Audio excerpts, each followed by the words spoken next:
आपको ये बताएं कि पीटीआई ने सुप्रीम कोर्ट के 3 रुकनी बेंच के खिलाफ सुप्रीम कोर्ट में ही नजरसानी की अपील दायर करने का फैसला किया है। फैसले के बाद मीडिया से बातचीत करते हुए पीटीआई रहनुमा बैरिस्टर गौहर ने कहा कि अदालत को फैसले का हक है, अदालत का फैसला बदनीयती पर मबनी नहीं, हमें नजरसानी अपील करने का हक हासिल है। हम फैसले पर नजरसानी की अपील करेंगे। हमसे हमारी खुसूसी नशिस्तें चली गई, हमारे उम्मीदवार आज़ाद उम्मीदवार के तौर पर एक्शन लड़ेंगे, इससे करप्शन का दरवाज़ा खुलेगा। सुप्रीम कोर्ट ने फैसला तकनीकी बुनियादों पर किया, अदलिया का काम सबके बुनियादी हकूक़ का तहफ़्फ़ुज़ करना है। उन्होंने कहा कि हम इंतखाबी मुहिम चलाएंगे, ये हमारे उम्मीदवार हैं और ये इनके निशान हैं।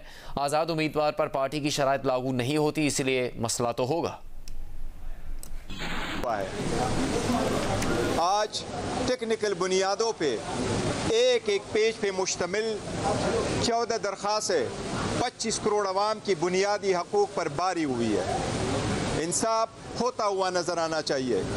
फ़कत इसलिए एक पॉलिटिकल पार्टी का जिसकी पॉपुलैरिटी 70% है, इस बुनियाद पे ख़त्म करना कि उस पार्टी के सेक्रेटरी जनरल के पास इख्तियार नहीं है, वो भी गलत। लेकिन ये इख्तियार नहीं है कि वो चीफ इलेक्शन कमिश्नर अपने इलेक्शन के लिए मुंतखब कराए, ये बहुत ही टेक्निकल बुनियाद है।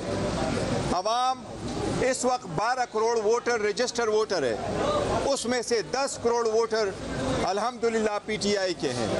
10 करोड़ अवाम और वोटरों के हकूक़ और उनकी बुनियादी हकूक़ और उनको डिसएनफ्रेंचाइज करने की तरफ एक कदम हो गया है। इस फैसले से बहुत मायूसी हुई है। जिस टेक्निकल बुनियादों पे फैसला दिया गया है, चलते चलते जिसका जिक्र हुआ है कि ये मेंटेनेबल पेशावर हाई कोर्ट में रिट पिटीशन नहीं थी, इसलिए कि हमने एक पिटीशन लाहौर में फाइल कर दी थी।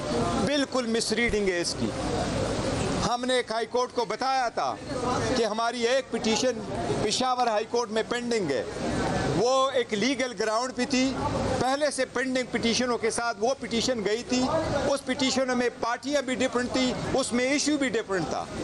पेशावर हाई कोर्ट की पिटीशन उस बुनियाद पे फाइल हुई थी कि हमने इलेक्शन कराए और इलेक्शन पेशावर हाई कोर्ट में हमने कराए थे। इस फैसले में तस्करा हुआ है कि जिस 14 बंदों ने दरख्वास्तें दिए वो पीपल पार्टी, वो पाकिस्तान तहरीक इंसाफ के एक क्रेडेंशियल के लोग और पार्टी मेंबर्स है।